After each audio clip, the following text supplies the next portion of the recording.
Hello guys, Pandya ஸ்டோர்ஸில் பெரிய ஒரு twist ஒன்று பண்ணி விட்டுட்டாங்க பாண்டியனும் கோமதியும். இதை கொஞ்சம் கூட சரவணன் எதிர்பார்த்துருக்கவே மாட்டாங்க.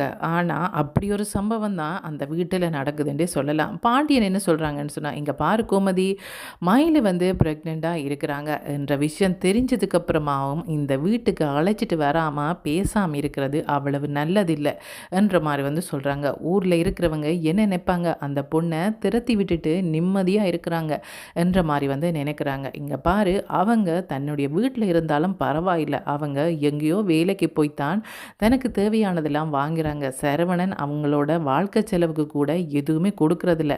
அது எனக்கு நல்லாவே தெரியும். அப்படி இருக்கும்போது நாங்கள் இப்படி கவனிக்காமல் இருக்கிறது நல்லதில்லை. அதனால் நீ என்ன பண்ணுன்னு சொன்னால், அவங்கள்ட வீட்டுக்கு போய் அவங்கள சமாதானப்படுத்தி மயிலை கூட்டிகிட்டு வந்துரு என்ற மாதிரி சொல்கிறாங்க.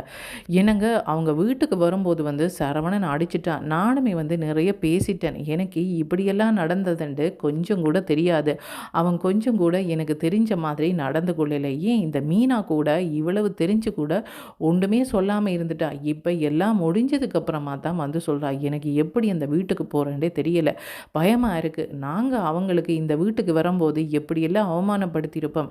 அதனால் அந்த கோபம் கண்டிப்பாக அவங்களுக்கு இருக்கும். எப்படி எங்கே போகிறது என்ற மாதிரி சொல்கிறாங்க. இங்கே பாரு, அவங்க தங்களோட பொண்ணோட வாழ்க்கை நாசமாக போச்சு என்ற கோபத்தில் தான் அப்படியெல்லாம் பேசினாங்களே ஒழிய, தன்னுடைய பொண்ணை திரும்ப அந்த வீட்டுக்கு கூட்டிகிட்டு வர போகிறாங்கன்னு தெரிஞ்சால் இப்படியெல்லாம் கோவப்பட மாட்டாங்க, உன்னை ஏச மாட்டாங்க, நீ பயப்படாமல் போ என்ற மாதிரி சொல்கிறாங்க. ஏங்க அப்படின்னு சொன்னால் நீங்களுமே வாரீங்களா என்ற மாதிரி கோமதி கேட்குறாங்க. நான் வரலை கோமதி என்ற மாதிரி சொல்கிறாங்க. அப்புறம் எதுக்கு என்ன போ சொல்கிறீங்க என்ற மாதிரி சொல்கிறாங்க. இங்கே பாரு, நீ போய் தன்மையாக பேசுவேன், நான் ஏதாவது அவங்க பேசிட்டாங்கன்னு சொன்னால் அப்புறமா அவங்கள்ட முகத்திலே முழிக்க மாட்டேன். இதெல்லாம் தேவையில்லாத விஷயம். இங்கே பாரு, நீ ஒன்றும் தனியாக போத்தவையில் ராஜி அல்லது போனா மீனா யாராவது ஒருத்தங்களை கூட்டிகிட்டு போக துணைக்கு பிரச்சனை இல்லையே. மீனா தான் அந்த பொண்ணோட இப்போ பேசிட்டு தானே இருக்கிறா, அதனால் பிரச்சனை இல்லை. மீனா போகும்போது அவங்க கோப்பட மாட்டாங்க தானே என்ற மாதிரி சொல்கிறாங்க. இப்படி சொல்லும்போது சரி, மீனாக்கு ஃபோன் பண்ணி பார்க்கலாம் என்ற மாதிரி சொல்கிறாங்க. ராஜி இருந்துட்டு என்ன கேட்குறாங்கன்னு சொன்னால், ஏனத்தை நானும் விரட்டுமா என்ற மாதிரி சொல்கிறாங்க. இரடி, உனக்கு அங்கே போயே பழக்கம் இல்லை, நீ இதுக்கு முன்ன பின்ன கதைச்சிருக்கிறியா மயிலோட? இந்த வீட்டுக்கு அவள் பிரச்சனை பண்ணதுக்கு பிறகு நீ பேசல தானே, அப்படி இருக்கும்போது எப்படி போய் பேசுவ, உனக்கு ஒரு மாதிரி இருக்கும் தானே என்ற மாதிரி சொல்கிறாங்க. இப்படி சொல்லும்போது ராஜி என்ன சொல்கிறாங்கன்னு சொன்னால், இல்லத்த நானுமே ஒருக்கா பேசியிருக்கிறேன் அவங்களோட என்ற மாதிரி சொல்கிறேன். ஏய், என்ன நடக்குது இங்கே? நாங்கள் 2 பேர் தான் பேசலை, மற்ற எல்லாரும் பேசிட்டு தான் இருக்கிறீங்களா மயிலோட என்ற மாதிரி சொல்கிறாங்க. இல்லைக்கா, ஒரு நாள் மயிலக்காவோட மீனாக்கா பேசிகிட்டு இருக்கிறத நான் பார்த்தேன். பார்த்ததுக்கப்புறமா என்ன இவங்களோட இவங்க பேசுகிறாங்க என்றிட்டு கோமா அவங்கள கேட்டேன். அதுக்கப்புறமா தான் மயிலக்கா பற்றின நிறைய விஷயங்களை மீனாக்கா சொன்னாங்க. அதுக்கப்புறமா எப்படி பேசாமல் இருக்கிறது, அவங்க எங்கே வேலை பார்க்குறாங்க, என்ன வேலை பார்க்குறாங்க, இதெல்லாம் நான் நேரவே போய் பார்த்துருக்குறேன். ஒரே ஒரு நாத்தானத்தை பார்த்துருக்குறேன், ஒரே ஒரு நாத்தான் பேசியிருக்கிறேன். இருந்தாலுமே எனக்குமே மனசில் அவங்க மேலே கோபம் இருந்தாலும் இந்த விஷயத்தை நினைக்கும் போது எனக்குமே இரக்கமாக தான் இருக்குது என்ற மாதிரி சொல்கிறாங்க. பார்த்தீங்களா, நீங்கள் எல்லாரும் இப்படி இருக்கும்போது அந்த பொண்ணு அவ்வளோ கஷ்டப்படுறது நல்லாவா இருக்கும்? வா, நீயுமே இன்னும் கூட வா, மீனாவை கேட்டு பார்க்கலாம். ஒருவேளை மீனா ஆஃபீஸுக்கு போயிட்டாலா இருந்தால் நீ என் கூட வான்ற மாதிரி சொல்கிறாங்க. அப்படி இருக்கும்போது மீனாக்கு கோமதி ஃபோன் பண்ணுறாங்க. மீனா ஆஃபீஸில் இருக்கிறாங்க. என்னத்தை திடீரென்று கோல் பண்ணியிருக்கிறீங்க, என்ன உடம்புக்கு முடியலையா, ஹாஸ்பிட்டலுக்கு வரணுமா என்ற மாதிரி கேட்குறாங்க. ஏண்டி, உனக்கு என்ன பார்த்தா எப்படி தெரியுது, எப்போ பார்த்தாலும் ஹாஸ்பிட்டலில் போய் ட்ரீட்மெண்ட் பண்ணுற மாதிரியா இருக்குது? எனக்கு உடம்பு நல்லா தான் இருக்குது, எனக்கு எந்த பிரச்சனையும் இல்லை, நீ என்ன பிஸியாக இருக்கிறியா என்ற மாதிரி கேட்குறாங்க. ஆமத்தை, நான் ஆஃபீஸில் இருக்கிறேன், கொஞ்ச நாள் ஆஃபீஸ் பக்கம் வந்ததே இல்லை, இன்றைக்கு தான் வந்திருக்கிறேன் என்ற மாதிரி சொல்கிறாங்க. அப்படியா, அப்படின்னு சொன்னால் எப்படியடி நீ லீவு போட்டுட்டு வாரது என்ற மாதிரி கேட்குறாங்க. ஏனத்தை, எங்கே போகணும், எதுக்கு லீவு போட சொல்கிறீங்க என்ற மாதிரி கேட்குறாங்க. இல்லை, மயிலு வீட்டுக்கு போகணும், நீ ஆஃபீஸில் இருக்கிற அப்படின்னு சொன்னால் ஒன்று பண்ணலாமா, நீ ஆஃபீஸ் முடிஞ்சு வரும்போது நேராக வீட்டுக்கே வந்துடுறியா, அங்கே போயிடலாமா என்ற மாதிரி சொல்கிறாங்க. இல்லைத்த, அதெல்லாம் பிரச்சனை இல்லை, நான் சாயந்தரம் அங்கே வாரேன், மயிலக்கா வீட்டுக்கு வாரேன், நீங்கள் அங்கே வந்துடுங்க, நேரவே வந்துடுங்க, எதுக்கு லேட் பண்ணுவாங்கன்ற மாதிரி சொல்கிறாங்க. சரி, நான் வந்துடுறேன். என்னடி, நான் முதலாக போகிறது எனக்கு ஒரு மாதிரி இருக்குது, நீ முதல்ல போறியான்ற மாதிரி சொல்கிறாங்க. சரியாக போச்சு, இவ்வளோ பயப்படுறீங்க நீங்கள், எதுக்கு அங்கே போகணுமென்று நினைக்கிறீங்க, இருங்க நானே வீட்டுக்கு உங்களை கூட்டிகிட்டு போகிறேன், நீங்கள் ஒன்றும் அங்கே போக தேவையில்லைன்ற மாதிரி மீனா சொல்கிறாங்க. அப்படியா, இப்போ தான் நிம்மதியாக இருக்கடி, இந்த பதில் பதில தான் நான் உன்னிட்ட எதிர்பார்த்தேன்ற மாதிரி வந்து சொல்கிறாங்க. எனக்கு தெரியும் அத்தை, நீங்கள் ஃபோன் பண்ணும்போதே தெரியும் இது சம்மந்தமாக தான் ஏதோ பேச போகிறீங்கன்னு தெரியும். இருந்தாலுமே வந்து உடம்பு முடியாமல் தான் இவ்வளோ அவதிப்பட்டு பேசுகிறீங்களோ ஒன்று நினச்சேன். அவ்வளோதான், நான் வந்துடுறேன் அத்தை, நீங்கள் வந்து யோசிக்காதீங்க, நாங்கள் 2 பேருமா போகலாம்ன்ற மாதிரி வந்து சொல்லும்போது, இல்லடி ராஜியுமே வாரேன்னு சொன்னான்ற மாதிரி வந்து சொல்கிறாங்க. சரி அப்படின்னு சொன்னால் ராஜியுமே கூட்டிகிட்டு போகலாம்ன்ற மாதிரி வந்து சொல்கிறாங்க. அதுக்கப்புறமா பாண்டியனுக்கு சொல்கிறாங்க கோமதி, மயிலை வீட்டுக்கு போகிறதுக்கு மீனா வாரேன்னு சொல்லிட்டா. மீனா வந்து ஆஃபீஸில் இருக்கிறா, வரட்டுக்குமா, அதுக்கப்புறமா போகலாம்ன்ற மாதிரி வந்து சொல்கிறாங்க. இதுக்கப்புறமா 3 பேரும் என்ன பண்ணுறாங்கன்னு சொன்னால் ஒரு ஆட்டோவில் வந்து மயில் வீட்டுக்கு போகிறாங்க. போகும்போது வந்து மயில் அங்கே வீட்டில் இல்லை, அவங்கள்ட்ட அம்மா தான் இருக்கிறாங்க. யார் ஆட்டோவில் வராங்க, நம்மளோட வீட்டுக்கு அப்படி யாரும் வந்ததே இல்லையே, என்ன கடன்காரரோ தெரியல, முதல்ல வீட்டை பூட்டலாம்ன்ற மாதிரி வந்து அவங்க வீட்டை பூட்டிட்டு வீட்டுக்குள்ளே நின்று பார்க்குறாங்க யாராக இருக்கும்ன்ற மாதிரி வந்து பார்க்குறாங்க. இவங்க கூப்பிட்டே இருக்கிறாங்க, என்னடி அந்த கோமதியோட குரல் மாதிரி இருக்குது, ஒருவேளை அவள் தான் தேடி வந்திருக்கிறாளோ, ஏதோ பிரச்சனையும், மயில் அங்கே பிரச்சனைக்கு போகிற ஆளே கிடையாது, என்னவா இருக்கும்ன்ற மாதிரி வந்து சொல்லும்போது மயில் மயில் என்று இவங்க வந்து கூப்பிட்றாங்க. ஏய் மயிலை தாண்டி கூப்பிட்றாங்க அப்படின்னு சொன்னால் ஒருவேளை கூட்டிகிட்டு போகிறதுக்கு வந்திருக்கிறாங்களோ, சரி வா என்னென்னு பார்க்கலான்ட்டு அவங்க கதவை திறந்து வராங்க. என்ன வீட்டுக்குள்ளே தான் இருந்தீங்களா, நாங்கள் ரொம்ப நேரமாக கூப்பிட்டு இருக்கிறோம்ன்ற மாதிரி வந்து சொல்கிறாங்க.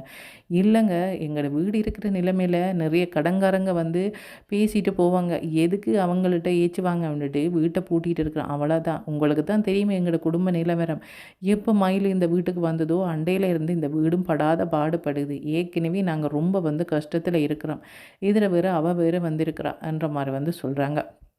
சரி வாங்க உட்காருங்கன்ற மாதிரி வந்து சொல்லும்போது, இங்கே பாருங்கள் நிறைய விஷயமெல்லாம் நடந்துட்டுது, அதை பற்றியெல்லாம் நான் பேசுகிறதுக்கு இங்கே வரலை. இப்போ திரும்ப திரும்ப ஏதாவது பிரச்சனையை பற்றி பேசுகிறதால எந்த பிரயோஜனமும் எங்களுக்கும் இல்லை உங்களுக்கும் இல்லை. அதனால் ஒரு முக்கியமான விஷயத்தை பற்றி பேச வந்திருக்கிறேன். எங்கே மயில், ஏன் மயில் எங்களை பார்த்ததும் வராமல் நிற்கிறான்ற மாதிரி வந்து சொல்கிறாங்க. அவங்க வந்து வேலைக்கு போயிட்டாங்க அப்படின்னு சொன்னால் கூப்பிடணும், இங்கே பாரு மயிலுக்கு ஃபோன் பண்ண வரட்டும்ன்ற மாதிரி வந்து சொல்கிறாங்க. அதுக்கப்புறமா அவங்களோட தங்கச்சி வந்து மயிலுக்கு வந்து ஃபோன் பண்ணுறாங்க. மயிலுமே வீட்டுக்கு வராங்க. என்ன திடீரென்று வந்திருக்கிறீங்க, வாங்க மீனா, வாங்க ராஜி என்ற மாதிரி வந்து சொல்கிறாங்க. என்ன மயில், எங்கள் மேலே உனக்கு கோமே இல்லையா, இவ்வளோ நடந்ததுக்கப்புறமா வாங்கன்னு சந்தோஷமாக கூப்பிட்றன்ற மாதிரி வந்து சொல்கிறாங்க. இப்படி சொல்லும்போது, இல்லை நம்மளோட வீட்டுக்கு யாராவது வந்தால் வாங்க உட்காருங்கன்னு சொல்கிறது தானே வழக்கம், என்னதான் எதிரியாக இருந்தாலும் என்னதான் பிடிக்காதவங்களாக இருந்தாலும் வீட்டுக்கு வரும்போது அவங்கள வெளியில் போன்னு சொல்ல முடியுமா என்ற மாதிரி வந்து சொல்கிறாங்க. அப்படி சொல்லும்போது மீனா கோமதியை பார்க்குறாங்க. தங்களை சொன்னது தான் இப்போ சொல்கிறாளோ என்ற மாதிரி வந்து நினைக்கிறாங்க. என்ன மயில், பழைய கோவம் இன்னும் மாறலையா, நீங்கள் நடந்து கொண்ட விதத்தில் எங்களுக்கும் அந்த கோவம் இருந்துட்டுது, ஆனால் அந்த வீட்டோட வாரிசு நீ வந்து இப்போ சுமக்கிற, அப்படி இருக்கும்போது உன்னை இந்த நிலைமையில் விட்டுட்டு போக நம்மளுக்கு மனசு வரலை, அதனால் நீ வீட்டுக்கு வரணும் என்ற மாதிரி வந்து கேட்குறாங்க. மயிலோட முகத்தையும் சரி மயிலோட அம்மாவோட முகத்தையும் சரி பார்த்தா திரும்ப அவங்கள்ட வீட்டுக்கு அனுப்புறவங்க மாதிரி இல்லை. ஏன்னு சொன்னால் மயில் இப்போ வந்து சம்பாதிக்கிறாங்க. எத்தனையோ தடவை அந்த வீட்டுக்கு போகும்போது அவங்க அவமானப்படுத்தி அனுப்பியிருக்கிறாங்க. ஏன் மயில் என்ற அப்பாவுக்கு சரவணன் அடிச்சும் கூட போயிட்டாங்க.